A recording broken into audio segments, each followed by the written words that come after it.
Well, if a senior American medical bureaucrat said 2 years ago that he was planning to ban the COVID vaccine, news networks would have spent hours broadcasting spontaneous, non-stop debates between outraged talking heads, punctuated by live crosses to patients begging for the vaccine from their beds in the ICU.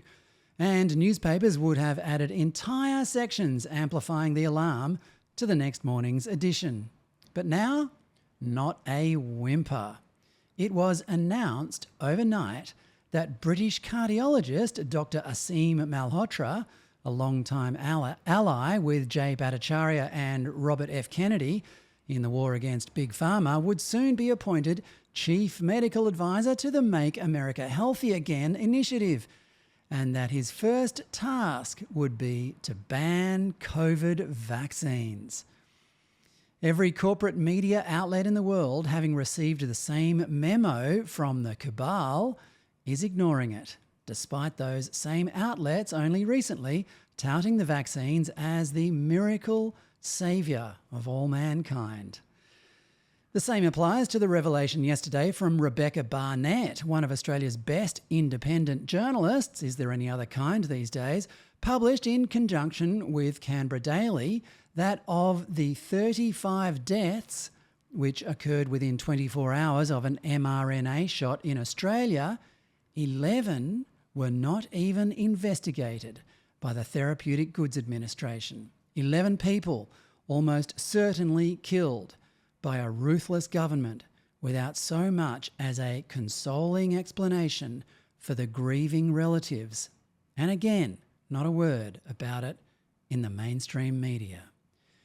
The day before that, a study published in Human Vaccines and Immunotherapeutics found that some people suffering from long COVID had never actually caught the disease, but instead were suffering from the long-term effect of the vaccine, and that post-vaccine illnesses correlated heavily with the lingering presence of the vaccine's dangerously unpredictable spike protein. The spike protein was meant to disappear from the body after no more than 2 weeks. Instead, it's still being found in people 3 years later. But good luck finding information about that little bombshell behind the approved news, acceptably inane opinions and celebrity gossip that constitutes the information the elites deem worthy of your attention these days.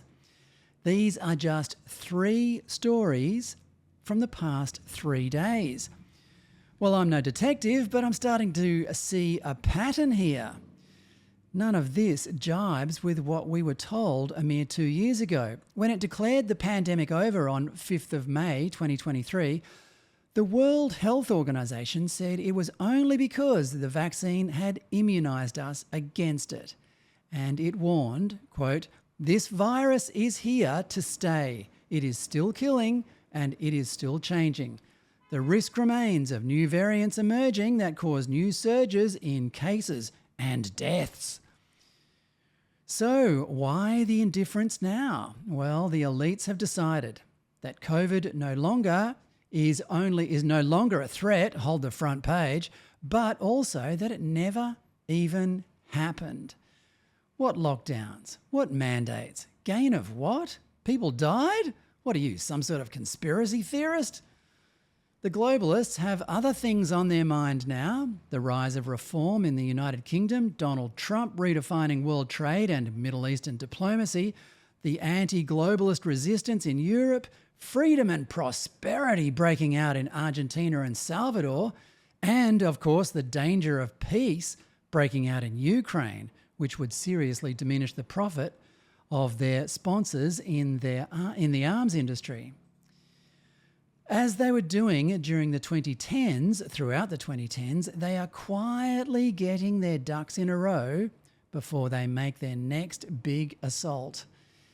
Yesterday, they managed to eliminate Elon Musk from Washington. Last week, their puppets throughout both sides of Australian federal politics ensured that the incumbent government, under the incompetent Prime Minister Anthony Albanese, has been granted another 3 years in office in which to finish the job of flooding the nation with welfare-loving third world migrants thereby making it another franchise in the globalist socialist network. Even more significantly, they have installed a woke American Pope to lob grenades at Donald Trump. As a heavyweight matchup, this is even more underrated and intriguing than when transgender women Harry Haynes and Luke Smith competed for the Ultimate Pool Women's Pro Series in Wigan in Britain last month. It comes down to Trump's crude humour, backed by a fickle fan base, against the Pope's fake piety, backed unquestioningly by billions of Catholics around the world. Trump may go into it looking unbeatable, but his hubris could get the better of him.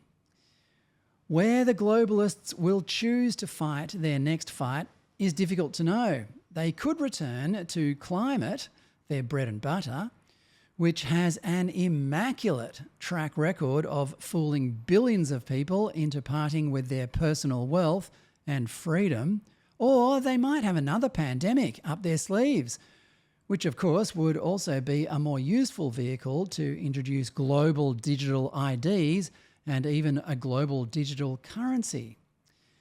Either way, their yawning indifference to Dr. Malhotra's proposed ban of the vaccines is proof that they no longer care about COVID and that they have already moved on to planning its successor.